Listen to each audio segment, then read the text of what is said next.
Welcome to the Glow Up Girl podcast. I'm Kyra Mitchell-Lewis, and thank you all for joining. Happy Thursday. Happy Thursday. It's here, which means I have a new episode of the podcast for you.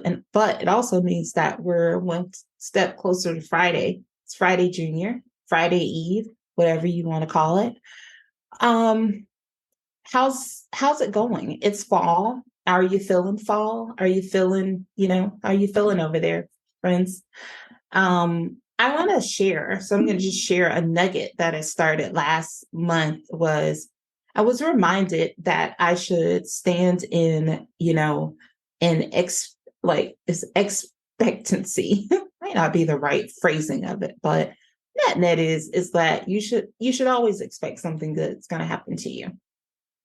And so I started to say that. So I wrote down on these sticky notes, they're actually on my desk here, that something good is going to happen to me every day, that I was already thinking for me, God, for you, whatever you may believe in. So, but for me, is, thanking God for blessings that are chasing me down. And then also that I have favor and that it surrounded me. So I was reminded of that, wrote those down. And then throughout the day, I say those things. But also in the mornings, I added it. So like before I get up and actually do my readings or prayer, I swing my legs out of the bed and then I say those three things. And I also say that I'm, blessed from the crown of my head down to the soles of my feet. Always probably a funny image of trying to touch your feet first thing in the morning when you're like, oh, groggy, getting out of bed. So anywho, the second part of that is get a journal and write it down, like write down the things that happen. So I started doing that. And on the first day, it could be something that seems very small, but you might think about it at the end of the day and go, man, that was awesome. So for me, the first day I wrote down that didn't have any meetings and I was super productive. And for anybody out there who has tons of meetings, I can have up to 10 to 11 meetings per day. Bunch of 30-minute meetings all day means you're not really getting a whole lot done because you're meeting all day. But I didn't have any meetings that day and I was able to be productive and work straight throughout the day. And I was like, this is amazing. So I wrote that down. And then I had, something every day as I thought about it, writing it down, something very good happened to me every day. And I just don't know that I would have captured those things or thought about those things if I had not been mindful in doing that. So just a nugget that I thought I'd share with my people. All right, so let's move on. So today I'm really excited to have Susan Gold join the show. Susan is an author, speaker, consultant, and coach. After a challenging upbringing, she made her way she's manifested her way to New York City and became known for attaching celebrities to big brands. In her memoir, Toxic Family, she talks about transforming childhood trauma into adult freedom. So it's really a personal memoir of her own story and journey. So I'm really excited to bring her forth because I think the story is going to be very powerful. And I think that, we can all learn something. Everybody's got somebody in their family. It may not be your direct family, but if you got family members, you got some toxicity somewhere. There's some dynamics. So we're going to talk to Susan. We're going to find out some tips and information from her on how we can take those situations and turn them into good. So stay tuned, everyone. I'll be right back. Welcome back to the Glow Up Girl podcast. I'm Kyra. I'm so excited to welcome Susan Gold in. She is an author, speaker, consultant, and coach. Welcome, Susan. Hey, Kyra. Good morning. How are you? Good. Fantastic. It's it's Saturday. It is also first day of fall. I didn't even know that. Yeah, my seasons are kind of messed up after living in Southern California for so long, but I've got to get used to it now that I'm in Northwest rural Montana. You feel those seasons change. Boom. You're right. I mean, and yeah, you do. You actually get the seasons there. Like, I'm laughing because we've here had some cooler weather. Well, it's been in like the 70s this week and at night, like in the 50s. But I know that, summer's got that one last hurrah that's going to come back around. It's going to be like, just kidding, fall. It's actually 90 outside. So I was actually hoping for that, but I'm not sure.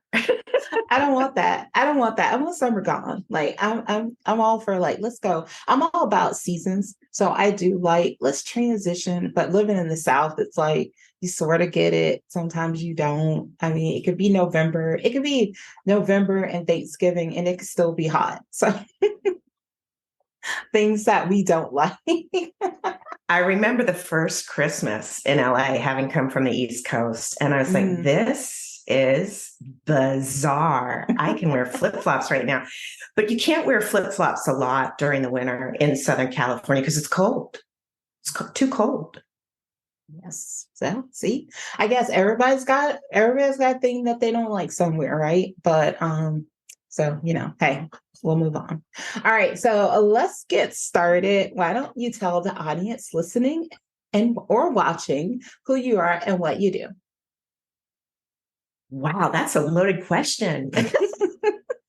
So, my name is Susan Gold, and I have been, a producer for TV and film most of my adult career. But I heeded a call to write a book, which I didn't really understand was necessary. In 2007, Kyra, an Irish seer told me I had a book to write, and I promptly shoved that under the closest carpet. I was like, no way, And then in 2020, I had back-to-back intuitives tell me you have a book to write. And the third one said, you have 3 books to write. And I was like, oh, fluff. Before this turns into a library, I guess I'll get started. But I wrote a book called Toxic Family, Transforming Childhood Trauma into Adult Freedom. How's that for a nice taboo topic? Right. And it wasn't my initial title. My initial title was Magical Illumination. I grew up the middle of 5 kids in central Pennsylvania in a really beautiful town. My father's a genius astrophysicist. And he also had a little issue with alcohol. The whiskey bottle would uncork at 7:30 a.m. and you'd hear glug, glug, glug, glug. He also had an eye for the ladies and was a bit of a narcissist, if I could say that. My mother self-soothed with food. She had 5 children before she was 30. And she also came from a really rough background. Her father was a perfectionist, and he had been beaten almost to the point of death when he was young by his stepmother.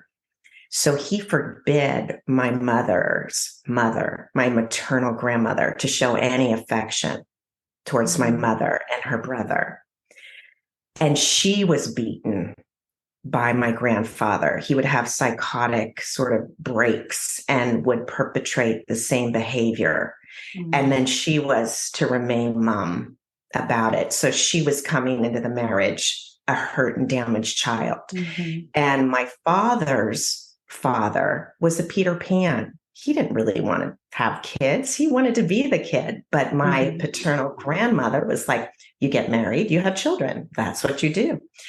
And my father could do nothing right, could never measure up with his own father. And his mother compensated by, overpraising, all that stuff. And he learned women were to serve and mostly serve him. So he was also hurt and abused. So it was hurt and abused children raising hurt and abused children. And I was 18 months with my first recollection of being in the playpen way too long. And my tears were not met with cuddles and hugs. My mother could be incredibly loving, but she could also flip on a dime. And I was beaten often, almost to the point of passing out. I'd see stars. And I was highly intuitive, very empathic, meaning I could walk in the room and I could sense the emotions and the feelings. And I have three brothers and a sister, and we all have a very different experience of growing up in that home. But mine was, I couldn't wait to get up and out of that home. I used to watch Barbara Walters on my beanbag chair, on my belly, in the basement, on TV. And I'd say, I'm going to New York City and I'm going to be like that lady.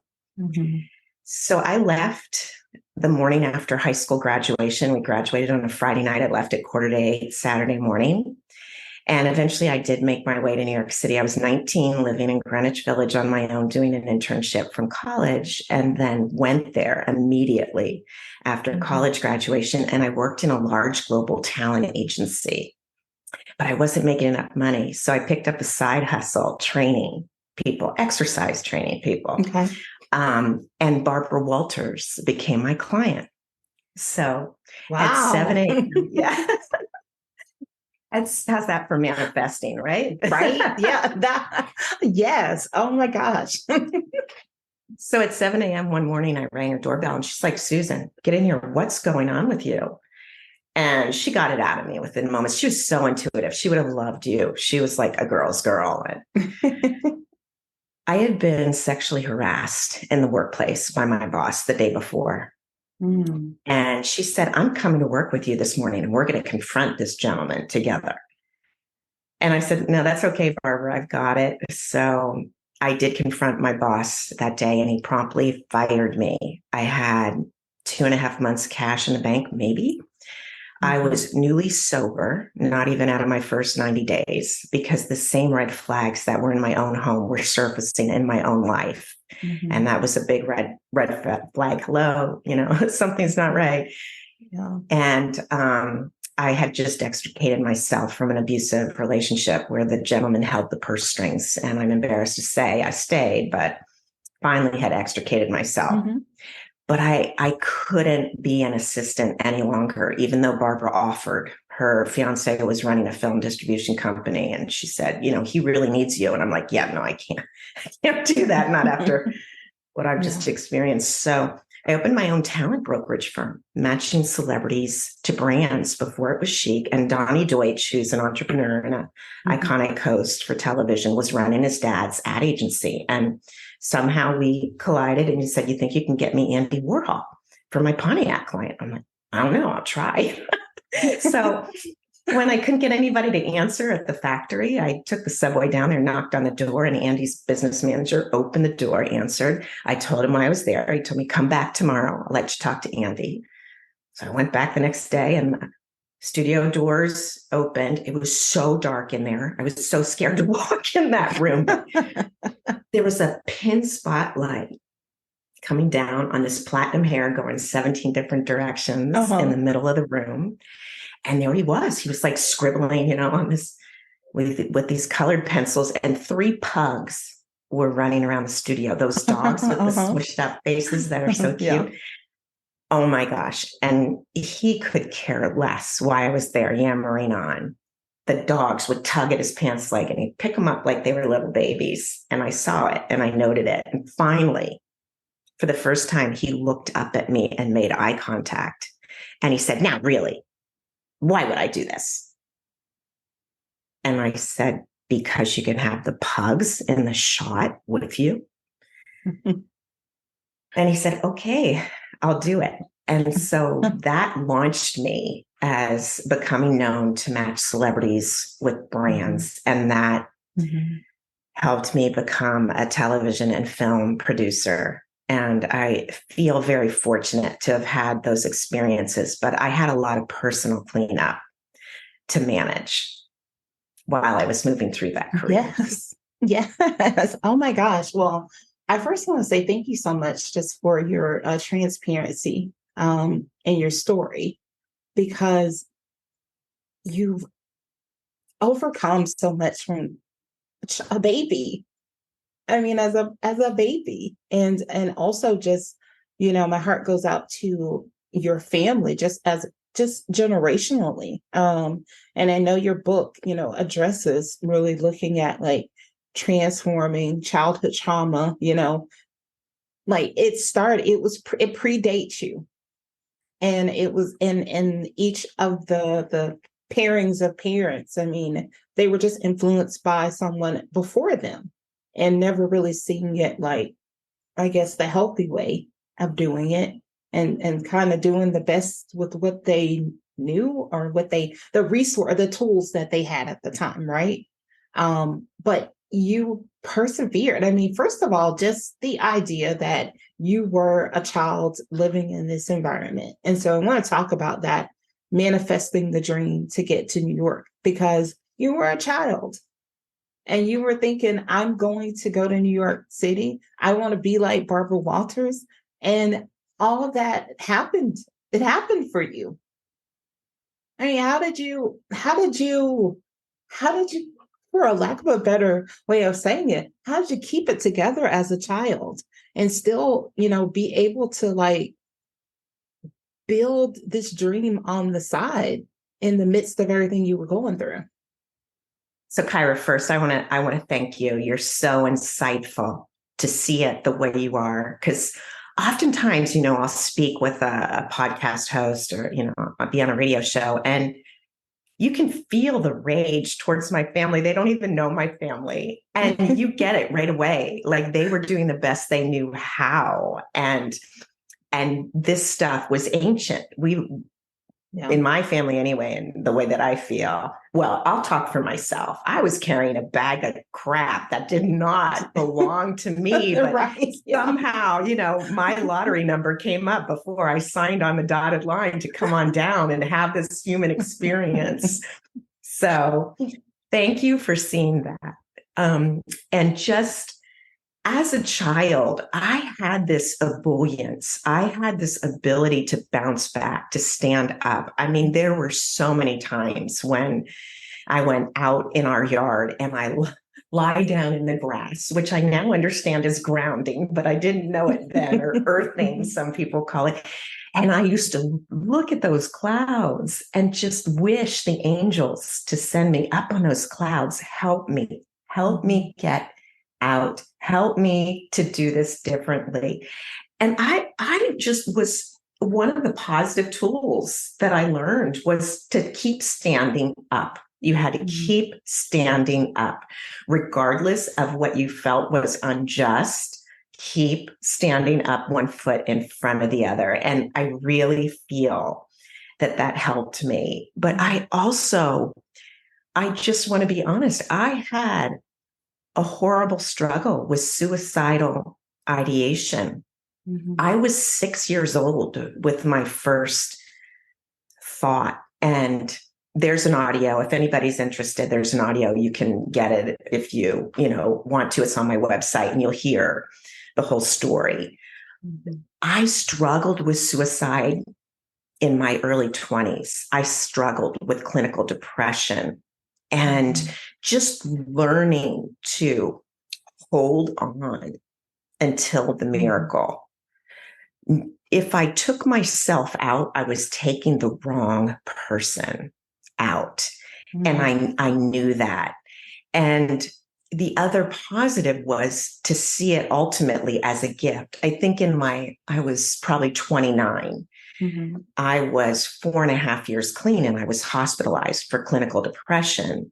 Actually, I was sent to a treatment center where they treated codependents and they treated addicts. My mother her mantra was, you're going to end up in a crazy asylum. You're crazy.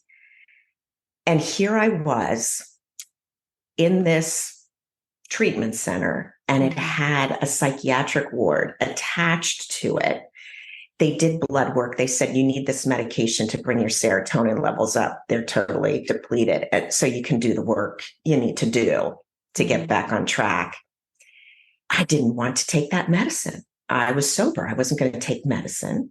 And I remember they told me that evening, you take this medicine or we're going to lock you up in the psych ward. And it echoed what, my mother's mantra for me. And I got down on my knees and I said, please help me.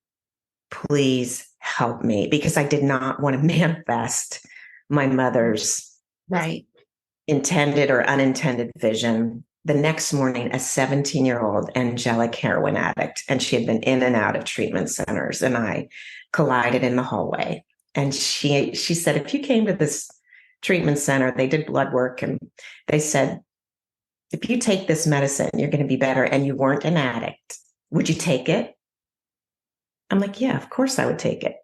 She said, well, and so that launched a 10-year exploration of treating clinical depression and exploring clinical depression. And I used medication off and on for a 10-year period. And I came to understand how to get off the elevator before I hit that rock bottom floor. I could see the signs. I'd start to isolate.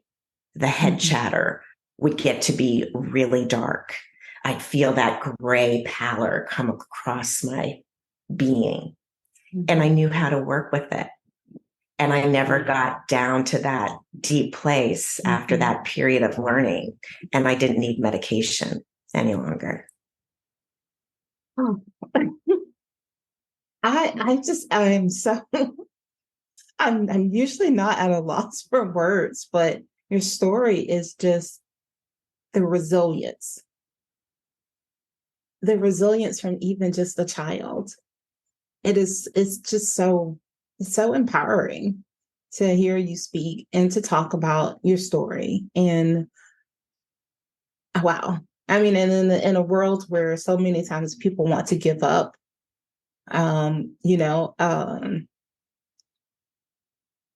we having someone like you, hearing from someone like you, that you were able to keep pushing, you were able to keep moving forward. It is just, I'm actually quite bored. um, from just hearing everything. And I know I don't know all the things, but just in what you've shared, has just been so powerful and touching. And I think it's just a word for people, if you're listening or watching, is that if you think you can't go on, if you think you can't take that next step, like, this is enough to just say, I can do it. Like, to just don't give up. And I love what you said about when you were contemplating, when you had suicidal thoughts. Like, that in itself is just so powerful, because I know people deal with having those thoughts. People, may not always admit it, like what they might be thinking, but just the simple fact of being able to ground yourself and bring yourself back to, like, no, I'm not going to take me out. Like, that is so amazing, because it's like you had so much more to give to the world in the way that you're giving it now, and so many other ways, even in, when you were younger, in all your experiences. So I just want to thank you for just, wow, like, this just awesome. Well, I want to thank you too, because it's not easy to produce the content that you are and have the conversations that you're bringing forward. So I really appreciate that, because you're helping all of us. But there's a little selfish thing on that suicide thing, especially as I became an adult. I didn't want to have to come back in and repeat the whole story over until I got it right. So there was a little self-serving, attitude in there. Oh my gosh. So would you say, what was the turning point for your time when you were in New York? Because a lot of things happen. A lot of things happen. And also, you were manifesting a lot of things. You manifested to get to New York, right? And then you had an unfortunate, incident with your manager. Do you see that I think I can see them, but I'd like for you to tell us, like, what was the gift in that, right? Because out of bad things, if you search hard enough, there's a gift. There's something in there, a learning. What would you say was the gift? And then if there was a turning point in your time in New York?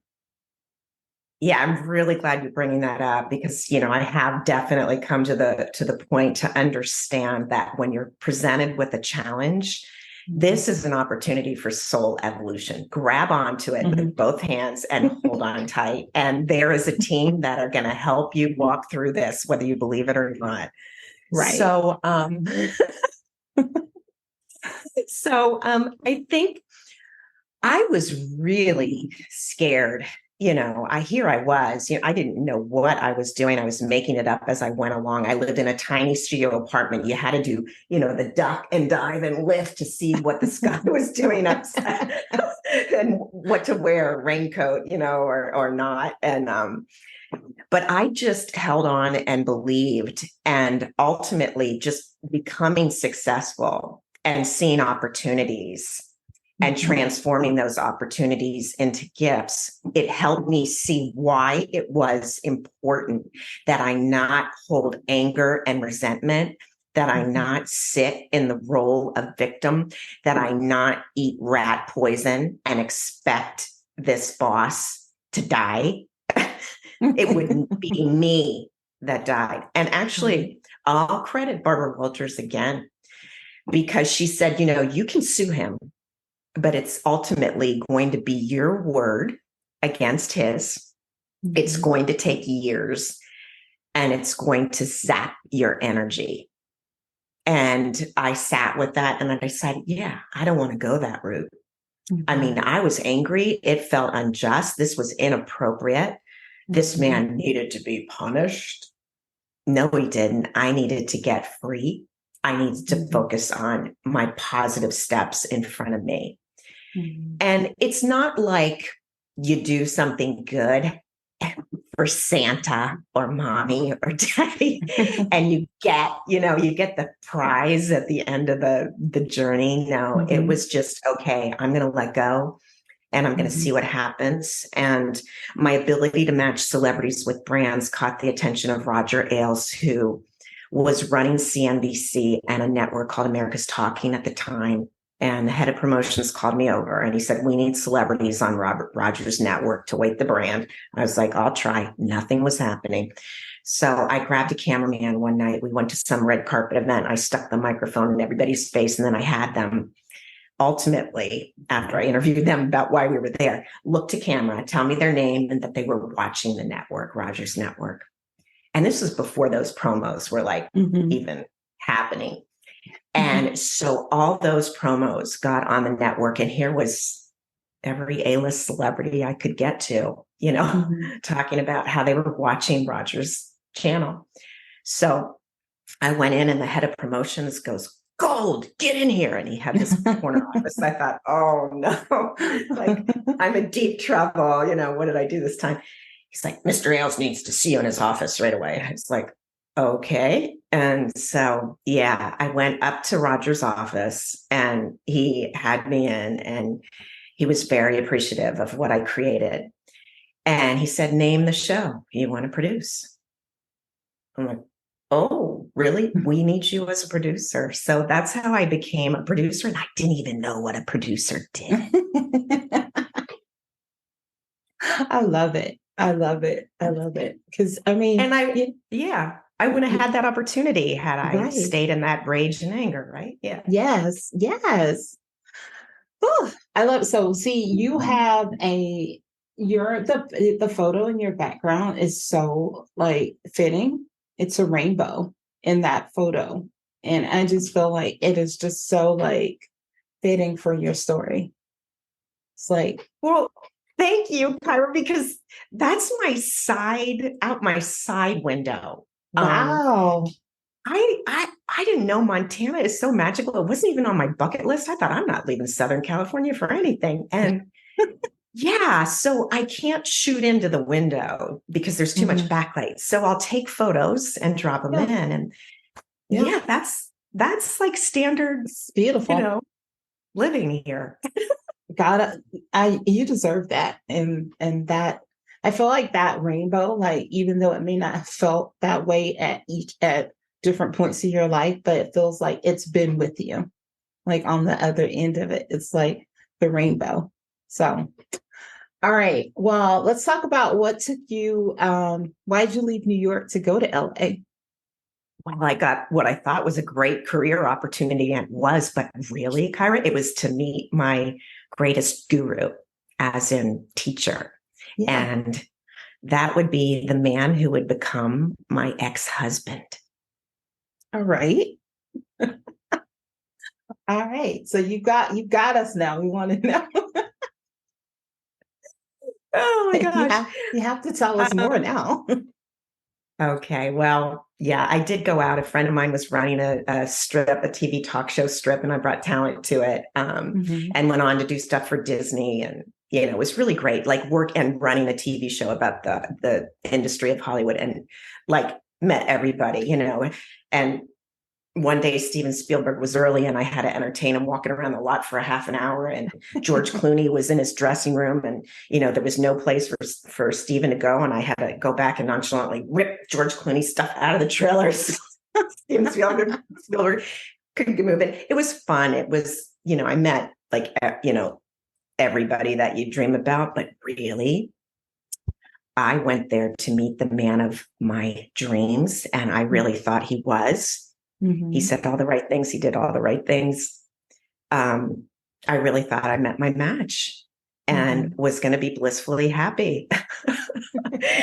And we ultimately did marry, and we had a son, and I bought a home for our family. Mhm. And the wheels started coming off the car. And I knew the marriage was past its expiration date. And Mhm. I did not want my family to fall apart. So I Mhm. came up with this clever idea. We're going to go to mediation, and we'll create a post-nuptial agreement to bring some financial integrity to the plate, because I was carrying, the bulk of the bills and the Mhm. responsibility, and being the mom, and, Mhm. being the breadwinner and being the mom at the same time, not just to my son, but I felt to my husband as well. I was just drained. My life was becoming smaller, and I couldn't speak up, Mhm. because every time I'd speak up, the three fingers would come pointing back to me so fast. And, the gaslighting and all that, I just didn't make Mhm. sense of it. But ultimately, I Googled the word narcissist, and it fit, and his mask fell. And we were at the last point in the negotiation. And I thought, oh, my marriage is saved. Our family's going to be together. And he folded his arms, and his eyes went in those cold lizard like slits. And he said, I'm filing for divorce, and I'm going to hire an attorney. And that intuitive voice in me over my right shoulder came through my heart and said, this is the universe doing for you what you cannot do for yourself. And Kyra, since second grade and Billy Fritz, I was dependent on some kind of attention from boys. And this was very costly, because I often would pick from the lowest hanging fruit. I didn't have esteem. Mhm. I didn't have Mhm. self worth, and I had Mhm. incredible codependence still, even after this is tons of work. This Mhm. is 10-day long meditation sits and endurance athletics and all sorts of self realization exploration. And here I was. Mhm. And so we went back to our home, which turned into a domicile quite quickly. He would not leave the master bedroom. So here he was suing me for the divorce, wouldn't leave our home. I, by choice, took a mattress across our home into a partial conversion in the garage. And that became my monastery for the 1 calendar year it took for the process to work its way Mhm. through. And what I found successful in divorcing a narcissist, or getting out of any narcissistic relationship, ultimately, is you need to hold no contact, meaning no verbal contact. And for Mhm. me, in that domicile, no eye contact. Mhm. And that's what I did. And I went deep within, and I did somatic therapies, somatic modalities, meaning going into my body, exploring the trauma pockets, the color, the texture, the lineage, the time, and Mhm. left that, released it, replaced it with golden light. And that shifted me on a cellular level. And after a calendar year, I could write him his 6-figure check, and he could move on. to his next source of supply. And it felt unjust. And don't get me wrong, I did have anger, but I call him my greatest guru because he taught me my authentic power. And he showed me that beautiful inner child in there, that beautiful golden beam that's walked through all of this and stood by me. And I got in touch with her in such an exquisite level, and my life changed. Oh, oh. I love that. And I love that. Like I said, it's a true story of resilience, because at every stage and phase of your journey, you've been resilient, but you've also taken the lessons, and you've evolved, and you've continued to grow as a woman, as a person. And where you could have just got down, you could have like got angry, you could have fought like, fist fights, whatever fight, you didn't do that. You've chosen to be the bigger person every time. And I know, like, and I think like that is amazing, because so many people want to get back. No, well, you did this to me, I want to get back at you. And in every instance, you've chosen to lead with love, to be honest, because I feel like in each of those scenarios, you've been able to see to the heart of the person.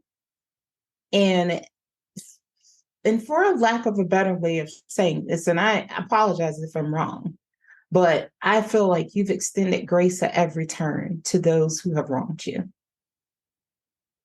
Well, you have a big heart to even be able to intuitively see that. And this, Kyra, is my mission. I mean, it was a fun, glittering career, but this is my mission and my purpose here on earth, to help people see their traumas as opportunities for transformation. If you can come at it from a place of love. I would not want to be in my husband's body for all the money in the world. He never, by choice, seriously looked at his own horrendous childhood. He chose to act it out in adulthood. Yeah, that's really sad. Yeah. Yes. So yeah, I mean, have like chill bumps just thinking in the way that you have you as a person, and just how you have extended that grace and love to other people, and how you've used that to continue to help people. So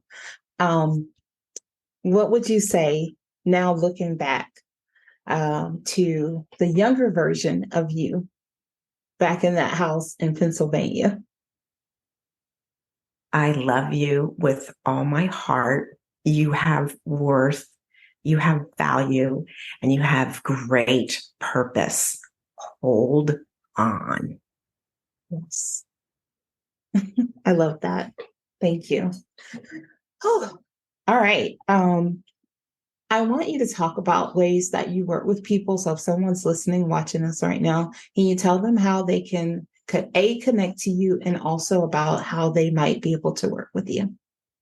Well, Kyra, thanks for asking that question. I usually blow it off because I don't want to sound like a big self-serving marketer, but I mean this from my heart. If you feel drawn to me and you want to have a conversation, no strings attached. I'm not going to send you emails and offer you my webinar for $1.99 and my course that's usually $5,000 for $298. No, just a conversation. Go to susangold.us. There's free stuff there. It's all there. You can find the book on Amazon and all the likely places. But yeah, I really open my heart to you and invite you to come on over. Yes, I love that. All right. So I have just really enjoyed this conversation. I've just loved hearing about your journey, and just, I don't know, it's the way that you tell the story. I was there. I've felt in this conversation as if I was looking in on you at each of those phases of that journey. And I can say that doesn't happen often when you, as an interviewer, where I've been like transposed into the story. But I felt it at every turn.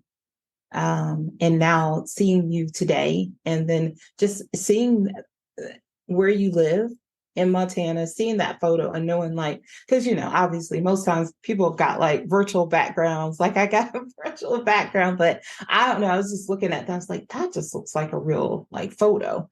And knowing that that is where you get to live every day and the work that you do and how you help others, is just pretty awesome to even be a part of, your story now by being able to chat with you and have this conversation. So thank you again for sharing with me today.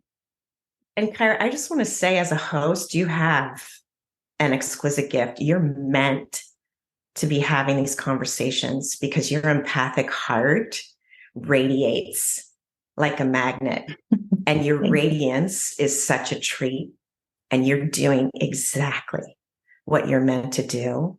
And I really encourage that intuitive beauty to keep shining and speak it out, because you are so spot on.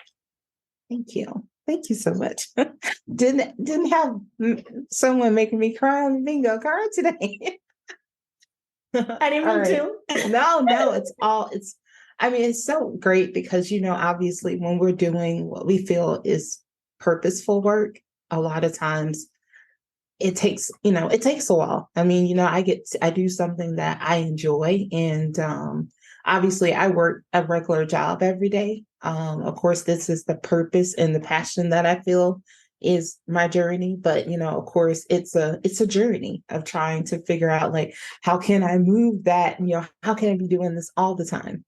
And so it's having people like you to speak into and pour into me is awesome, because it lets me know that I am doing the thing that I'm supposed to do and that I need to keep pressing forward. So I received that.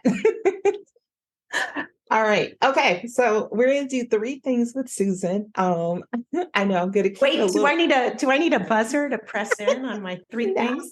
No. And I hope you'll let me hold you for an additional 5 minutes here.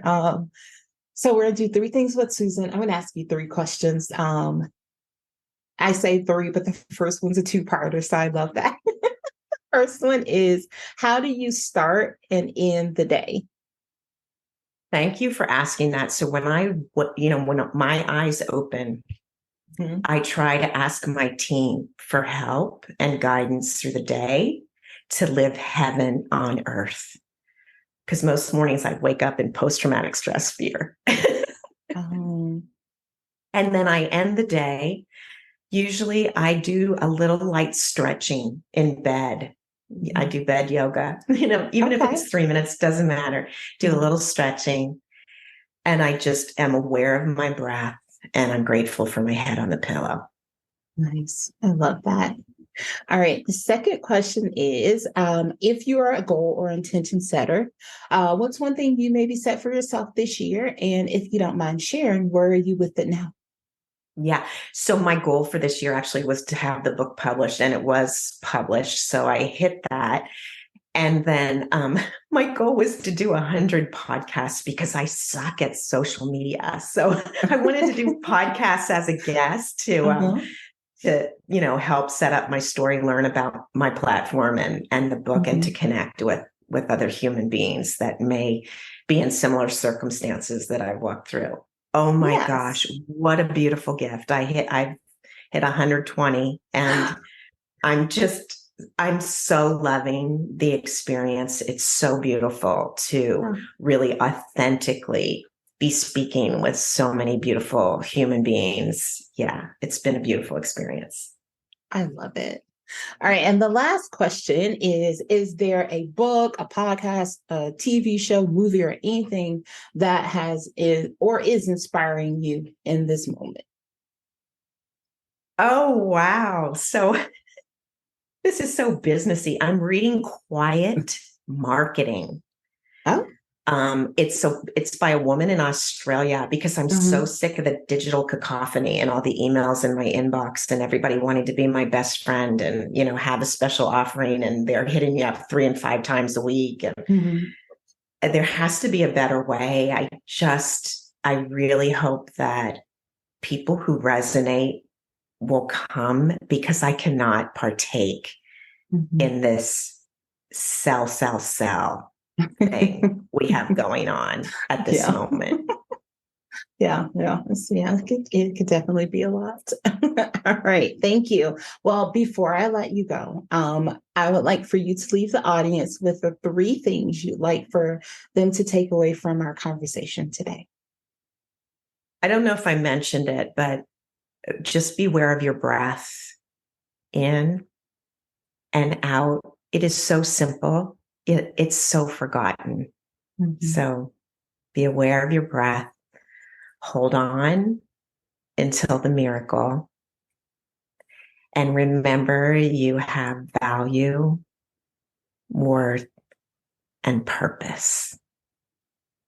Awesome. I love it. Well, Susan, thank you. Thank you so much for sharing. And you always can come back here to share with me in the future. I'm really looking forward to it, Kyra. Awesome. Well, stay tuned, everyone. I'll be right back. Welcome back to the Glow Up Girl podcast. I'm Kyra.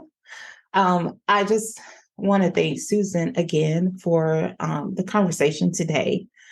I mean, I really connected to her story and really felt everything that she has gone through. And I know we probably didn't even get all of it today. We got some parts that she was able to share in the time that we had with her.